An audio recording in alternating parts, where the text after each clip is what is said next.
Propaganda फैलाने वाले लोग भी इंक्लूडेड हैं। एक्चुअली में कितने लोग गए आईसिस को ज्वाइन करने इंडिया छोड़कर? यूएस की डिपार्टमेंट ऑफ स्टेट की रिपोर्ट ने बताया कि करीब 66 नॉन इंडियन ओरिजिन फाइटर्स थे जो आईसिस से एफिलिएटेड थे एज ऑफ नवंबर 2020। सही सुना आपने, सिर्फ 66। 2018 की स्टैट न्यूज ग्लोबल रिपोर्ट ने भी 60 का ही फिगर दिया था, तो ये नंबर उसके बड़े आसपास है। तो इस 60 के नंबर में से कितनी औरतें हैं? करीब 13 औरतें हैं। कितनी औरतें हैं जो केरला से हैं? सिर्फ 6 औरतें हैं जो केरला से हैं। इन 6 में से ऐसी कितनी औरतें हैं जिन्हें बाकी धर्मों से इस्लाम में कन्वर्ट किया गया? 3 औरतें हैं। इन 3 में से 2 क्रिश्चियंस थी और 1 हिंदू थी। तो जो फिल्म में दिखाया जा रहा है ये सिर्फ 3 औरतों के साथ असल जिंदगी में हुआ है, और वो भी वैसे नहीं हुआ जैसे फिल्म में दिखाया जा रहा है। और यहां दावा किया गया है कि 32,000 औरतों के साथ ऐसा हुआ। यही है वो बड़ा झूठ दोस्तों। ये झूठ इतना बड़ा है कि कोई आम इंसान इसे सुनेगा तो उसे लगेगा यार 32,000 के साथ नहीं, कुछ तो सच्चाई होगी इसमें, कुछ हजार औरतों के साथ ऐसा हुआ होगा। कुछ हजार नहीं तो चलो कुछ 100 औरतों के साथ ऐसा हुआ होगा। नहीं, सिर्फ 3 के साथ। अब आप में से कुछ लोग कहेंगे यार 32,000 हो या 3 हो क्या फर्क पड़ता है, कहानी तो वही है ना। इसमें प्रॉब्लम क्या है? कई प्रॉब्लम्स हैं। पहला तो ये कि अगर 32,000 की जगह 3 का नंबर इस्तेमाल किया जाता है तो फिल्म का पूरा कॉन्सेप्ट ही फेल हो जाता है। ये कहना कि यहाँ पर एक खुफिया लव जिहाद की कंस्पिरेसी चल रही है, लड़कियों को फोर्सिबली कन्वर्ट करने की और उन्हें आईसिस भेजने की, और इस कंस्पिरेसी का नतीजा सिर्फ 3 औरतें निकली, तो इसका मतलब ये इंडिविजुअल केसेस हैं, यहाँ पर कोई कंस्पिरेसी नहीं हो रही है। दूसरा, इस लेवल तक जनरलाइज करना चीजों को और एग्जैजरेट करना एक बहुत ही बेवकूफी वाली चीज है। यही चीज अगर किसी और इंसिडेंट के साथ करी जाए तो आप कहोगे कि क्या बकवास है ये। एग्जाम्पल से समझाता हूं। पिछले कुछ महीनों में हमें ऐसे 3 केसेस देखने को मिले हैं जहां पर किसी इंडियन सिटीजन ने चलती हुई फ्लाइट के अंदर किसी और पैसेंजर के ऊपर पेशाब कर दिया। अब इमेजिन करो कोई अमेरिका या जापान जैसा देश एक फिल्म बनाए यहां पर इंडिया स्टोरी नाम से, और उस फिल्म में दिखाया जाए कि कैसे ये इंडियंस तो हमेशा पेशाब ही करते रहते हैं औरों के ऊपर फ्लाइट्स में। 32,000 ऐसे इंसिडेंट्स देखने को मिले हैं जहां पर इंडियंस ने पेशाब किया है किसी और के ऊपर। कैसा लगेगा आपको सुनकर? आप कहोगे कि क्या बकवास चल रही है, देश को बदनाम करने की कोशिश करी जा रही है। लेकिन अगर दूसरी तरफ फिल्म बनाने वाला कहे कि यार 32,000 चलो एग्जैजरेटेड नंबर था, लेकिन 3 के साथ असली में ऐसा हुआ है, इसलिए फिल्म बनाना जस्टिफाइड है, यहाँ पर क्या होगा आपका रिस्पॉन्स ऐसे केस में? कोई सेंस है इस बात की?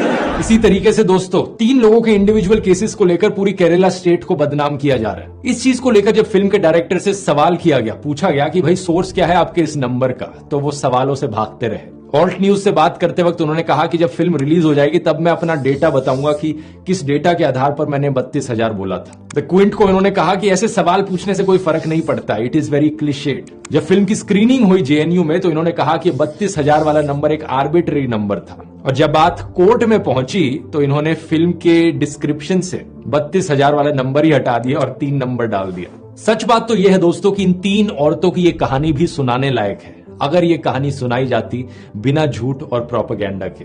एक एक इंसान जिसे ब्रेन वॉश किया जाता है और रिक्रूट किया जाता है आईसिस में, वो एक पोटेंशियल थ्रेट है। लेकिन ये प्रॉब्लम कितनी बड़ी है इंडिया में एक्चुअली में, इसे आप बिल्कुल नहीं। दूसरी साइटेशन देखते हैं, former chief minister VS Achuthanandan का इंटरव्यू। ये केरला के चीफ मिनिस्टर रहे थे 2006 से लेकर 2011 के बीच में। जो वीडियो फैलाया जा रहा है उनका पुराने वाला, इसे सनशाइन पिक्चर्स ने अपलोड किया था, सेम कंपनी जिसने फिल्म बनाई है। सबसे पहली चीज तो इन्होंने इंग्लिश सबटाइटल्स के साथ छेड़छाड़ करी। जो शब्द उनके द्वारा बोले जा रहे हैं और जो सबटाइटल्स यहाँ लिखे जा रहे हैं वो सही नहीं है। दूसरी चीज, यहाँ पर वीएस अच्युतानंदन एक्चुअली में पीएफआई को स्ट्रांगली क्रिटिसाइज कर रहे थे, ये कहते हुए कि वो और धर्मों के यूथ को इन्फ्लुएंस करने की कोशिश कर रहे हैं, जबरदस्ती पैसे देकर उनकी मुसलमान औरतों से शादी कराकर। यहाँ पर भी आईसिस का कोई मेंशन नहीं है। दूसरी चीज, स्टेटमेंट को दिए हुए 13 साल हो चुके हैं। केरला आज भी उतना ही सेफ सेक्युलर स्टेट है जितना 13 साल पहले था। अब अगले आर्टिकल को देखते हैं, जून 2021 का आर्टिकल। यह आर्टिकल बात करता है 4 केरला की औरतों के बारे में जो अपने हस्बैंड्स के साथ अफगानिस्तान गई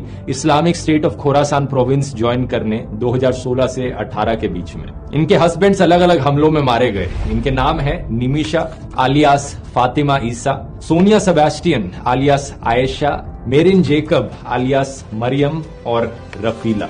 अगर हम एनआईए की 2016 की लिस्ट देखें of 20 most wanted Indians in Islamic states, तो इन 4 औरतों के नाम यहां भी दिखते हैं। इनके अलावा 2 और औरतें हैं, अजमाला और शमासिया। इन दोनों के हस्बैंड्स कजन्स थे और इन 6 औरतों के हस्बैंड्स यहां आप फोटो में देख सकते हैं। इन 6 औरतों में से 3 ऑलरेडी मुस्लिम थी, 2 ने कन्वर्ट किया क्रिश्चियनिटी से इस्लाम में और 1 ने कन्वर्ट किया हिंदुइज्म से इस्लाम में। तो सिर्फ एक ही औरत यहां पर ओरिजिनली हिंदू थी जिसका नाम था निमिषा नायर। क्या निमिषा नायर को यहां पर एक मुसलमान आदमी ने लव जिहाद के शिकार में फंसा दिया? इसका जवाब जानने के लिए हम देखते हैं निमिषा के हस्बैंड कौन है। ईजा एक ऐसा बंदा है जो खुद क्रिश्चियनिटी से कन्वर्ट किया था इस्लाम में। उसका पुराना नाम था बेक्सन विंसेंट। बेक्सन का भाई बेस्टिन भी कन्वर्ट किया था क्रिश्चियनिटी से इस्लाम में और वो भी एक और इन 4 में से एक और औरत का हस्बैंड था। तो दोनों भाई और उनकी दोनों बीवियां सारे कन्वर्ट्स, सारे ब्रेन वॉश्ड। हाल ही में इंडियन सरकार ने इन 4 औरतों को वापस इंडिया आने से रिजेक्ट कर दिया था।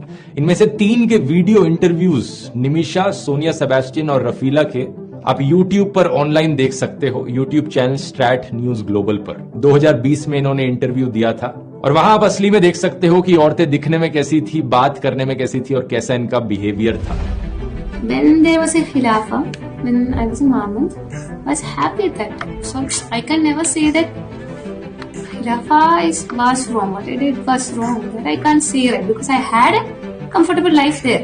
इस वीडियो को देखने के बाद कोई भी देख सकता है कि औरतें अभी भी कितनी ब्रेन वॉश्ड और रेडिकलाइज्ड हैं। लेकिन द केरला स्टोरी फिल्म की जो मेन कैरेक्टर है कॉन्स्टेंटली वो सिंपैथी इवोक करने की कोशिश करती है। फिल्म में जितना बेचारा और इनोसेंट करके दिखाया गया है इन औरतों को, ये इनोसेंस असल जिंदगी के वीडियोस में शायद ही झलकती है। मैं आपसे पूछना चाहता हूं, क्या आपके अंदर सिंपैथी होगी इन रियल लाइफ औरतों के लिए या फिर आप इन्हें ब्रेन वॉश बेवकूफ कहोगे? क्या आप चाहोगे कि अफगानिस्तान की जेल में ही पड़ी रहे या फिर इंडियन सरकार इन्हें इंडिया में वापस लाए और इंडियन जेल में डाले? ये सवाल मैं आप पर छोड़ता हूं, नीचे कमेंट्स में लिखकर बता सकते हैं आपकी राय क्या है।